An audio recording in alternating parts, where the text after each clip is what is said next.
Well, hello everybody. Verdier here again. Yeah, who the fuck else is it gonna be? Alright, today we are heading to VIP. Now normally I get my tires rotated at a Honda dealership. I generally like to do most of this stuff at the Honda dealership. They don't charge me too much for it, not too much more than most of these other places. But it's kind of hard to get an appointment nowadays, and so, VIP, I was able to get the appointment and, make it easier, get it done. Not only am I getting a rotation, but I'm having a tire leak in the front left tire. This has been going on for several weeks now. It's maybe a month, because it seems like every 2 weeks I have to fill the tires, and it's mostly the front left tire that's down by a good 10 to 12 PSI. And that's pretty much the one that's throwing the alerts off. Since the car isn't expensive enough to have individual tire pressure monitors, which I guess you could always add yourself if you wanted to. You gotta deal with the ridiculous, guesswork system, and then gotta re-hit the button and reset the tire pressure and all that. I'm hoping whatever it is, it's like a little nail or something in the tire, or maybe a bad valve stem, something they can change. Because if it isn't, at this amount of mileage, we're at 19,978. I can't just replace one tire. I mean, if it was under 5,000 miles, then I could probably get away with one of the same tire, pop it on there, and boom, I should be fine. But no, I'd have to replace a pair of tires, which I do not want to do, not at this point. Not just for the cost, but also I haven't decided what tires I want to use on this car, whether I want to continue with the Contis that comes with, the Pro Contacts, or if I want to try something else. Preferably something quieter, because tire noise in this car is not so good. Normally I don't notice it, but it's obnoxious. And let's face it, this car is a little on the loud side when it comes to that kind of stuff. So I don't know the easy way to get to VIP from here, so I'm going to be taking a long drive to get there. Car's been running perfectly fine.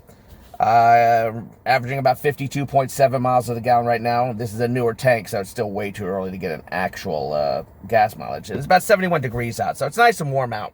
So the car's very happy. Ruby's very happy with this. And I just gave her a bath, so she's nice and clean.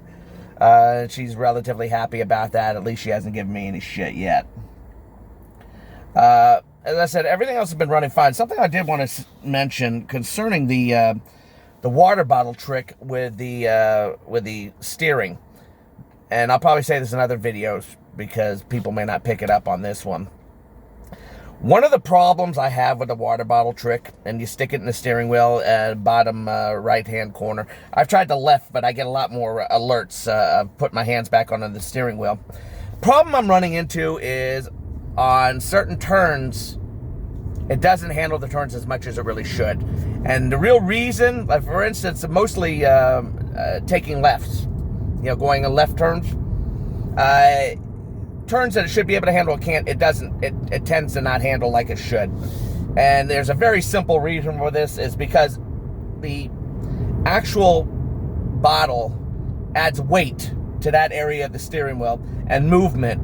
And I think what happens is that the car's trying to steer you in that direction and keep you centered, but the water bottle's pulling it back, saying, hey, the driver's giving feedback that he wants to go the other way. So it tends to be a lot less aggressive in the when curving towards the left.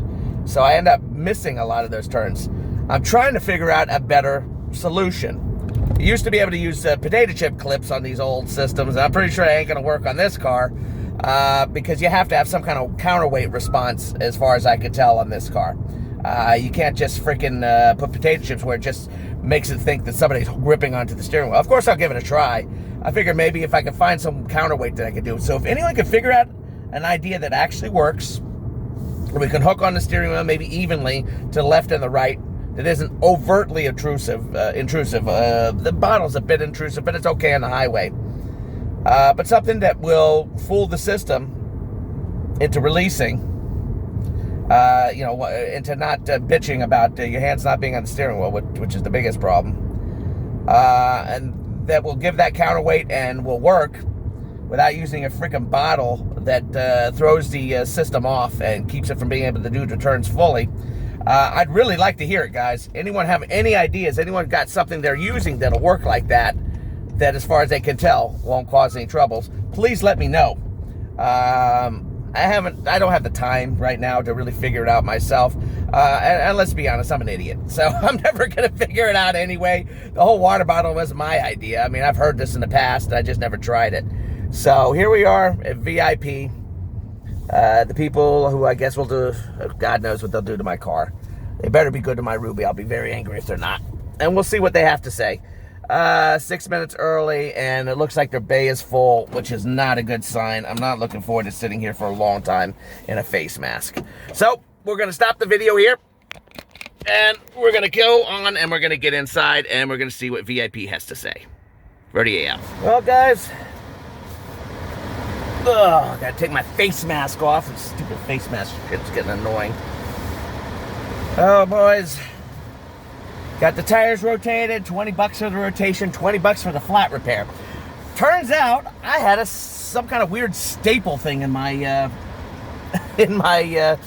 front left tire, and that's what was setting off my TPMS system so much. It's a slow leak, 2 to 3 weeks, but you know what the hell. She's all set now and happy and so forth. You know. At first, they just gave it back to me, and I said, dudes, I'd like to know what's wrong with it, because I'd like to put it on my channel, let them know what the heck happened. And it says some stupid-ass staple.